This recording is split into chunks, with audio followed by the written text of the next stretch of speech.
तो देखिए सैलिनिटी के बारे में बात करने जा रहे हैं। हमने बाय एंड लार्ज थोड़ा बहुत डिस्कस किया है कि सैलिनिटी क्या है और सैलिनिटी कैसे अफेक्ट करती है। अब हम थोड़ा डिटेल में बात कर लेते हैं कि जो ओवरऑल सैलिनिटी है, अगर किसी से मैं पूछूं कि सैलिनिटी को आप कैसे डिफाइन कर सकते हो अपनी क्रूड टर्म्स में, तो आप क्या बोलोगे? कंटेंट, ठीक है, एक आंसर हो गया। और कोई? आप बताइए।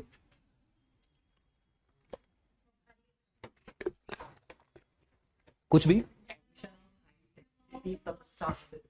हाँ,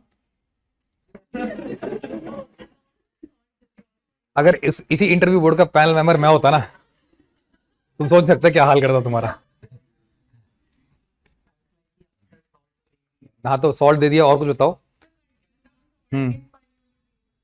पर यूनिट एरिया। क्या ज्यादा होंगे? हेलोजन।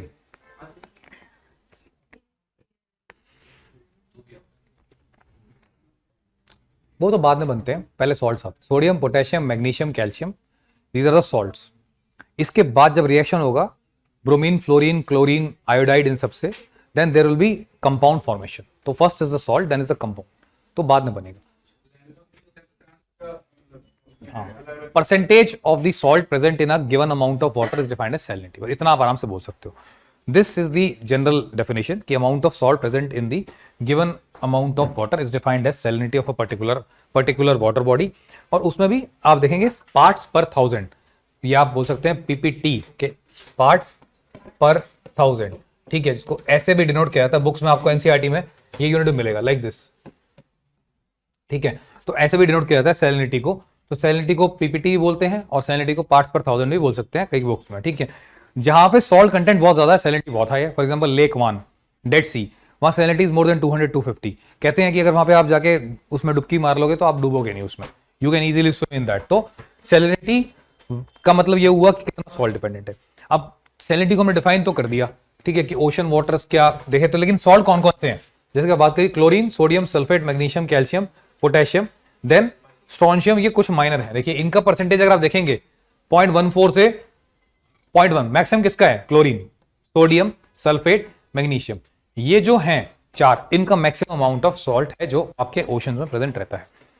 अब क्वेश्चन नंबर 2, क्या सिर्फ सॉल्ट ओशंस में, हमारे पीने के पानी में सॉल्ट नहीं है? कौन सा सॉल्ट है? यानी सोडियम क्लोराइड है, सोडियम आयोडाइड भी है, पोटेशियम भी है। सारे सॉल्ट्स होते हैं जितने भी आपको समुद्र में मिल रहे हैं ना, हद होते हैं, लेकिन उनकी जो पार्ट्स होते हैं वो पार्ट्स पर मिलियन होते हैं, पीपीएम। और आप देखेंगे जो बिस्लरी वाटर आप पीते हैं 20 पीपीएम के आसपास होते हैं, 20 to 30 पीपीएम जो आरओ वाटर आप पीते हैं, ठीक है। और जो अच्छा पानी है that is 60 ppm maximum. 100 ppm मतलब थोड़ा सा खारा, 150-200 पीपीएम मतलब बिल्कुल बेकार, 500 पीपीएम पानी मतलब जहर, एक तरीके से आप बोल सकते हैं। 600-650 मतलब खारा होगा, बहुत ज्यादा गंदा पानी होगा, उसमें सॉल्ट कंटेंट काफी ज्यादा होगा, राइट। तो सैलिनिटी बेसिकली कितना आपके पास पानी मौजूद है। अब क्वेश्चन ही आता है कि कौन कौन से ऐसे फैक्टर्स हैं जो सैलिनिटी को अफेक्ट करते हैं। फॉर एग्जांपल इवेपोरेशन एक ऐसा फैक्टर है जिसकी वजह से सैलिनिटी बहुत ज्यादा अफेक्ट होती है। कैसे अफेक्ट होती है इवेपोरेशन से सैलिनिटी? देखिए अगर आप देखेंगे ना ओवरऑल अर्थ का स्ट्रक्चर, तो अर्थ ये इक्वेटर है, और यहां पे अगर आप देखेंगे in this regions, these are the tropical regions 25-30। इन रीजन्स में अगर आप देखेंगे, इन रीजन्स में रेनफॉल बिल्कुल लीस्ट मिनिमम, इनमें टेम्परेचर हाई, और इसी में अगर आप देखेंगे इवेपोरेशन इज मैक्सिमम। तो इन रीजन में because of the maximum evaporation salinity of these areas is very very high. अगर आप देखेंगे इक्वेटर की प्रेसिपिटेशन आप देखेंगे तो 150 के आसपास आती है, थोड़ा और ऊपर जाएंगे तो 110, और ऊपर जाएंगे तो 90। तो जैसे जैसे आप इक्वेटर से ऊपर जा रहे हैं आपकी बारिशें कम होती चली जा रही हैं, और बारिशों की लिमिट क्या है? ट्रॉपिक्स पे क्या हो रही है? 30 डिग्री पे क्या हो रहा है? एयर डिसेंड हो रही है। कौन सी बेल्ट होती है? सब tropical high pressure belt, 30 degree hot latitudes, वहां पे तो बारिश होती ही नहीं। 25 डिग्री के बाद बारिश नहीं होती, 25 डिग्री इज द लिमिट। कौन सी बारिश नहीं होती? कंफ्यूज नहीं होना कि हमने तो बारिश देखी है, कॉन्टिनेंटल रीजन में तो बारिश होती है, बर्फ भी ये होती है। कौन से रीजन है वो? वेस्टर्लीज लेके आती है बारिश। ईस्टर्लीज की लिमिट क्या है बारिश करने की? इक्वेटर से लेकर के 25 डिग्री, ठीक है। तो उन रीजन्स में तो क्या होगा? पानी डाइल्यूट होता रहेगा। इक्वेटर पे कोई पूछेगा, इक्वेटर पे और इक्वेटर से ऊपर और नीचे 20 डिग्री ऊपर 20 डिग्री नीचे सैलिनिटी के बारे में किसी ने आपसे पूछा, तो हम क्या आंसर करेंगे उनको? हम बोलेंगे इक्वेटर पे सैलिनिटी कम, थोड़ा ऊपर थोड़ा ज्यादा, इक्वेटर के सैलिनिटी ज्यादा. Latitudes higher and lower than the equator will have more salinity compared to the latitude of the equator, because equator has more rainfall. And latitude higher than the equator, lower than the equator will have maximum sunlight, will have maximum evaporation, and will have least rainfall. And that is why the salinity of regions above the equator and below the equator will have maximum salinity compared to what? Equator. ये एक बात हुई salinity को define करने की. ठीक है, तो salinity को पहले इवेपोरेशन डिफाइन करता है, फिर प्रेसिपिटेशन. जैसे कि मैंने बोला प्रेसिपिटेशन भी इक्वेटर में ज्यादा है, तो ज्यादा प्रेसिपिटेशन 30 डिग्री बेल्ट में कम है, इसी 30 डिग्री बेल्ट की सैलिनिटी क्या होगी? सबसे ज्यादा होगी. जहां बारिश है सबसे कम, सैलिनिटी वहां की सबसे ज्यादा. ठीक है, नेक्स्ट है influx of the river water. अगर किसी ने पूछा आपसे कि ब्लैक सी और रेड सी, काला समंदर लाल समंदर, दोनों बताइए किसकी सैलिनिटी ज्यादा होगी? Salinity of which sea will be more? Because Black Sea will have more influx of the rivers. कौन कौन सी आती हैं? Dnieper, Danube, Dniester, these all the river. D से रिवर रखिएगा, ठीक है, जो आती हैं ब्लैक सी में. आपको कोई मुझे पूछता है सवाल नंबर 2, बाल्टिक सी और नॉर्थ सी, इन दोनों की सैलिनिटी में कोई पूछेगा तो हम चुपचाप सेम लैटिट्यूड पे हैं. ये रहा अंदर बाल्टिक सी, लैटविया, लिथुआनिया, एस्टोनिया, ठीक है, फिनलैंड, ये बाल्टिक सी है. बाहर क्या है? नॉर्थ सी. इन दोनों सीज, दोनों के लैटिट्यूड क्या है? लगभग सेम. दोनों ही कौन से हैं? पोलार सी हैं. लेकिन फिर भी कंपैरेटिवली बाल्टिक सी की सैलिनिटी कम है, नॉर्थ सी की ज्यादा है. क्यों? Because of the influx of the what? Influx of the fresh waters. Fresh water के इनफ्लक्स की वजह से ज्यादा होता है. दूसरा पॉइंट.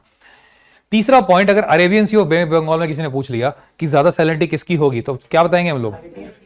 और कम किसकी होगी? Bay of Bengal, because of the fresh water.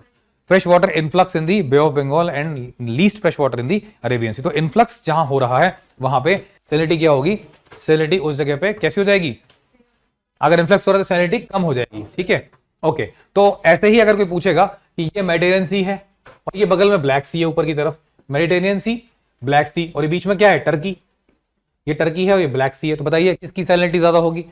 तो salinity of Mediterranean Sea will always be greater than salinity of what?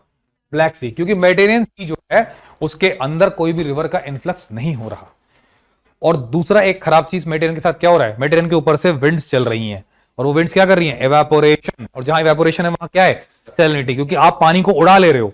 For a given billion tons of water, gallons of water in the particular Mediterranean sea, your evaporation takes place in 100 tons. तो क्या होगा? Salt तो उतना ही है, वहां नहीं चला गया, तो सैलिनिटी क्या हो जाएगी? बढ़ जाएगी. जबकि बाल्टिक सी में उल्टा हो रहा है. बाल्टिक सी में इवेपोरेशन कम है, और बाल्टिक क्या ले लीजिए, ब्लैक सी ले लीजिए, और पानी कंटिन्यूसली आया जा रहा है, रिवर्स लाई जा रही है, तो क्या हो रहा है? सैलिनिटी ब्लैक सी की कम होती है. ओके, ठीक है, ये हमने बात करी. तीसरा influx of water.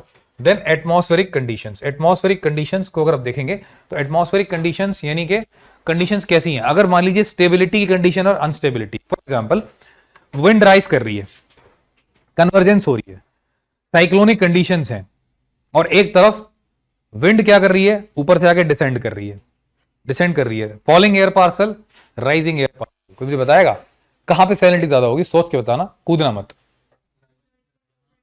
Rising air parcel और फॉलिंग एयर पार्सल में सैलिनिटी कहां पे ज्यादा होगी? देखो, इसे बोलते हैं लोग कूद रहे हैं. कोई बाकी लोग क्या सोच रहे हैं? आंसर ना देते हैं फिर बताएंगे. फॉलिंग में सैलिनिटी ज्यादा, राइजिंग में ज्यादा? बताइए. राइजिंग में आपने बोला ज्यादा, ठीक है, ये वाले गैंग बोल रही थी राइजिंग में. पीछे वाले क्या बोलेंगे? राइजिंग में कम होगी. आप लोगों ने ये बोला, आप क्या बोलते हैं? हाँ, राइजिंग में कम होगा. आप भी ये बोल रहे हैं? आप कोई बात नहीं, मैं रीजन दूंगा, सबको दूंगा, चिंता मत करो. एक बार वोट कर दिया तो फिर चेंज नहीं कर सकते ना, थोड़ी ना बार बार. हम पहले कांग्रेस को सेलेक्ट कर रहे थे, अब बाहर आके पता लगा रहे कांग्रेस हार रही है, चलो बीजेपी को करके आते हैं. नो, एक ही होगा. हाँ जी, आप क्या बोलेंगे? सैलिनिटी कम होगी. ठीक है, कोई लॉजिक है? ऐसे ही बोला है, ठीक है, पूछेंगे लॉजिक बाद में. और कोई आंसर? पहली बेंच, आप बताओ भाई. राइजिंग एयर पार्सल, जहां से विंड राइज कर रही है, साइक्लोनिक कंडीशंस, वार्म विंड. हाँ, और उसके बाद फॉलिंग डिसेंडिंग विंड पार्सल कहां होगी? राइजिंग में ज्यादा होगी. अच्छा, ठीक है. और कोई? अगर राइजिंग में ज्यादा होती तो इक्वेटर में सैलिनिटी हाईएस्ट होनी चाहिए थी. भाई इसी चक्कर में कांग्रेस की एक भी वोट नहीं आती. हाँ, हाँ, मतलब सारा जब कोई आंसर मिल गया तो इसे बोलते हैं एंड में बहती गंगा में हाथ धो लेते हैं हम लोग। कार्बन डाइऑक्साइड मिलके कार्बोनिक एसिड बनाएंगे, हाँ। बाइकार्बोनेट बनाएंगे, जिससे सैलिनिटी बढ़ जाएगी हमारी। दोबारा बोलो,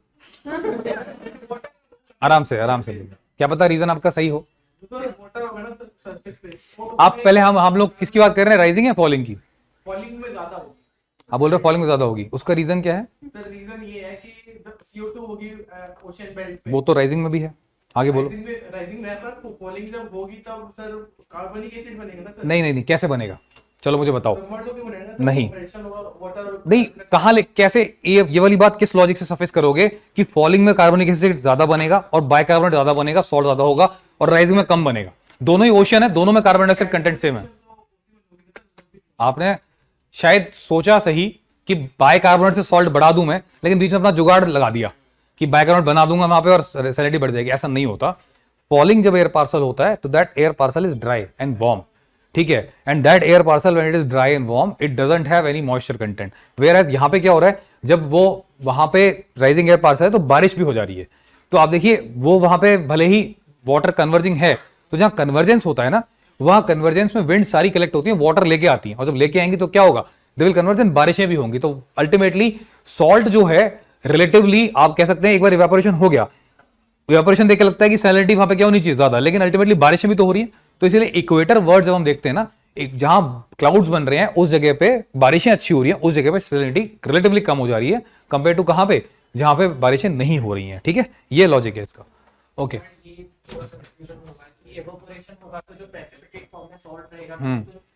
नहीं तो खाली वहां पे ऐसा किसने बोला कि जहां बारिशें होंगी तो बारिशें सिर्फ वहीं के पानी से बारिश होगी, कि वहीं का पानी उठाया वहीं डाल दिया, ऐसा थोड़ी ना है। जब ओवरऑल रेनफॉल होती है तो विंड्स तो ब्लो करती है ना पूरी। ये देखो आप, फॉलिंग वाला मतलब वार्म है ना, वार्म एयर पार्सल है तो विंड्स को डाइवर्ट करता है। जब विंड्स डाइवर्ज होंगी वहां से निकलेंगी, वो मॉइस्चर लेके निकल जाएंगी। फॉर एग्जाम्पल मैस्करीन हाई, ठीक है, तो वो एक तरीका हो सकता है कि आप बोल सकते हो वहां पे असली इवेपोरेशन हो रहा है, यहां पे नहीं। यहां तो मॉइस्चर जा रहा है आपका उसमें, ठीक है, लेकिन बारिश भी हो जा रही है अल्टीमेटली। ओके, तो अब ये बताइए, अगर विंड डायरेक्शन देखें, wind direction help in the distribution of the sea. अब अगर यहां पे हम बात करें सैलिनिटी की, कि विंड की डायरेक्शन, ट्रेड विंड्स और वेस्टर्लीज, जरा मुझे बताओ दोनों को कंपैरिजन में कि ट्रेड विंड और वेस्टर्ली अगर दोनों को हम कंपेयर करें, ट्रेड विंड को ले लेते हैं, तो ट्रेड विंड्स क्या करती हैं, सैलिनिटी बढ़ाती हैं कम करती हैं on the eastern coast of the continents? कहां कम करेगी, कहां बढ़ाएगी? बारिश के बाद ठीक है, ठीक है, बात सही है। तो अल्टीमेटली क्रक्स क्या है, ट्रेड विंड्स ईस्टर्न कोस्ट पे जाएंगी तो सैलिनिटी क्या होगी, कम होगी, क्योंकि अल्टीमेटली बारिशें हो रही हैं। जब बारिशें हो रही है तो क्या हो रहा है, सैलिनिटी वहां पे बदल रही है।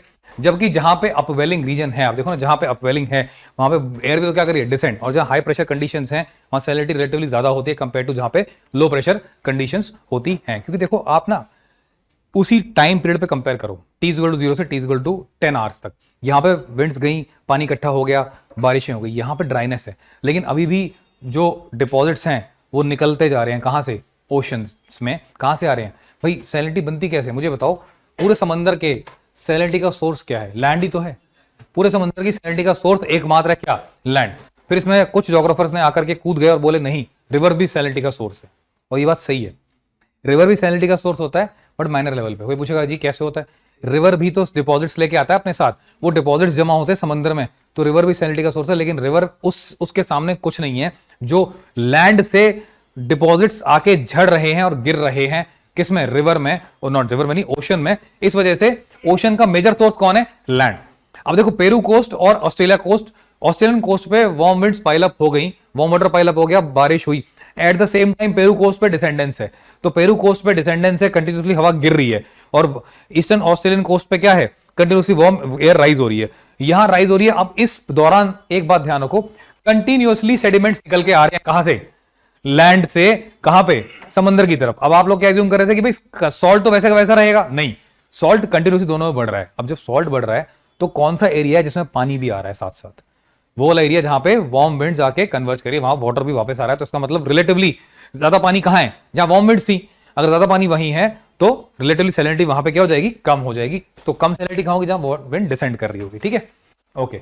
तो अगर हम बात करें हॉरिजॉन्टल डिस्ट्रीब्यूशन की, हॉरिजॉन्टल का मतलब क्या है, हॉरिजॉन्टल मतलब अगर आप अर्थ के सरफेस से बात करें तो हम सिर्फ इक्वेटर से लेके पोल तक जाके बात करेंगे, इक्वेटर से लेके पोल तक, ठीक है, तो ऑन एन एवरेज सैलिनिटी को बोलते हैं इक्वेटर से लेके पोल तक। अगर ये है इक्वेटर और ये है पोल, तो इक्वेटर से अगर पोल की तरफ झांक के देखेंगे तो आप मुझे जरा अपना लॉजिक दीजिए कि क्या होना चाहिए सैलिनिटी का हशल।